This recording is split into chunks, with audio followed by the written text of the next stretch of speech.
చెప్పండి బ్రదర్, ఏంది అసలు ఈ కార్యక్రమం ప్రథమ వర్ధంతి అని ఒకటి మీరు చేస్తున్నారు. అసలు ఎందుకు ఈ పరిస్థితి వచ్చింది? మీరు ఈ పిండాలు పెట్టడం ఇలాంటి ఏంది అసలు ఒక వింత కల్చర్ని చూస్తున్నాను తెలంగాణలో. ఒకటే ఏంటంటే 2024 ఆగస్టు 2 తారీఖు అసెంబ్లీ సాక్షిగా జాబ్ క్యాలెండర్ ప్రకటించారు. జాబ్ క్యాలెండర్ ప్రకటించి నేటితో సంవత్సరం అయింది. అంటే అప్పుడు విడుదల చేసి అప్పుడు జాబ్ క్యాలెండర్ చంపేశారు. ఎందుకంటే భారతదేశంలో ఎక్కడ చూసినా కూడా జాబ్ క్యాలెండర్ విడుదల చేసి కొన్ని పోస్టులు అట్లా జాబ్ క్యాలెండర్ ప్రకటిస్తారు, కానీ ఇక్కడ కూడా జాబ్ క్యాలెండర్ ప్రకటించలేరు. ఎందుకంటే నిరుద్యోగుల ఆశల పల్లకిగా జన్మించి ఎన్నో కుట్రలు కుతంత్రాలతో ఇచ్చినామని చెప్పుకుంటున్నారు. 70,000 ఉద్యోగాలు ఇచ్చినాము, 2 years ఇంకా దగ్గరికి రాలేదు, మళ్ళీ 1,00,000 ఉద్యోగాలు దాగిస్తామని అంటున్నారు. ఇప్పుడు వాళ్ళకి క్లారిటీ లేదు. 100% 70,000 ఉద్యోగాలు ఇవ్వలేరు. 70,000 కాదు కదా, 15,000 ఉద్యోగాలు కూడా ఇవ్వలేదు. నిజంగా మీరు ఉద్యోగాలు ఇచ్చినట్లయితే సెక్రటేరియట్ నుంచి అశోక్ నగర్ ఎంత దూరం, 2 కిలోమీటర్లు కదా, 50 సార్లు ఢిల్లీకి పోయినటువంటి రేవంత్ రెడ్డి గారు 2 కిలోమీటర్లు ఉన్నటువంటి అశోక్ నగర్ దగ్గరకు వచ్చి 70,000 ఇచ్చినా 60,000 ఇచ్చినా మా దగ్గర నిరుద్యోగుల దగ్గర కూర్చొని చర్చ చేయి, మేమేందో చెప్తాం. ఎందుకంటే శ్రీధర్ బాబు గారు ఏమన్నారు 70,000 ఉద్యోగాలు అన్నారు, రేవంత్ రెడ్డి గారు ఏమంటారు 60,000 ఉద్యోగాలు అంటారు, ఇంకో ఆయన ట్విట్టర్లో ఏమంటాడు మార్చి వరకు 1,00,000 ఉద్యోగాలు అంటారు. అంటే వీళ్ళకు తెలుసు మేము ఉద్యోగాలు వేయలేము, నిరుద్యోగుల నుంచి వ్యతిరేకత ఉంది, నిరుద్యోగులు మోసం చేసినామని తెలుసు. అందుకే గతంలో ప్రతిపక్ష పార్టీ ఉన్నప్పుడు ఆకునూరు మురళి సార్ కానీ, కోదండరామ్ సార్ కానీ, బల్మూరు వెంకట్ కానీ, రియాజ్ సార్ కానీ వారానికి 5 రోజులు లైబ్రరీలో చుట్టూ తిరిగి ఇప్పుడు 20 నెలలు అవుతుంది కదా, ఒక్కసారి కూడా కనవాలంటే అర్థం చేసుకో ఎంతవరకు నిరుద్యోగులు మోసం చేశారు. కానీ ఒక్క నోటిఫికేషన్ విడుదల చేయలేరు. గతంలో కాంగ్రెస్ టీఆర్ఎస్ పార్టీ ఇచ్చినటువంటి మీరు కొంతమంది పేర్లు చెప్పారు, బల్మూరు వెంకట్ కావచ్చు, అద్దంకి కావచ్చు, వీళ్ళ పేర్లు చెప్తున్నారు.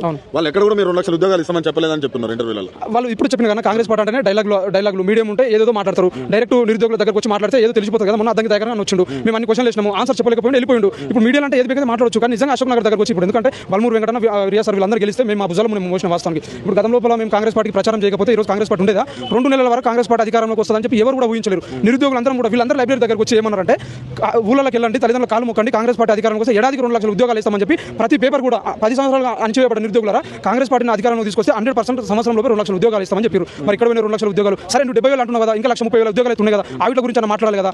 కాబట్టి ఆవిడ గురించి మాట్లాడలేదు.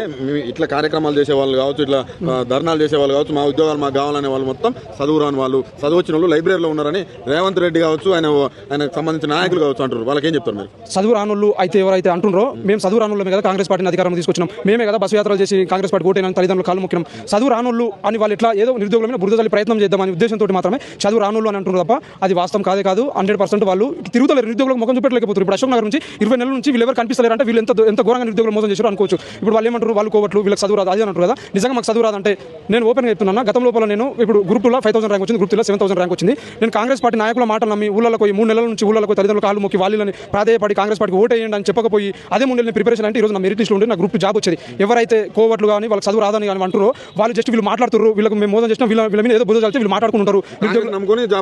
100% ఇప్పుడు ఏంటి పరిస్థితి? మరి 2 years నుంచి ఏది లేదు, 2 years ఏం చేస్తున్నారు, ఎట్లా ఉంది? వీళ్ళు జాబ్ క్యాలెండర్ రిలీజ్ చేసి 2,00,000 ఉద్యోగాలు అన్నారు. 2,00,000 ఉద్యోగాలు లేకపోయినా కనీసం 1,00,000 ఉద్యోగాలు అనేస్తారని చెప్పి ఒక నమ్మకంతో ఉండే. కానీ ఇప్పుడు ఏమనిపిస్తుంది అంటే ఇంకా సంవత్సరం కింద జాబ్ క్యాలెండర్ విడుదల చేశారు, ఖాళీలను మొన్న కమిటీ చేశారు. అంటే అప్పుడు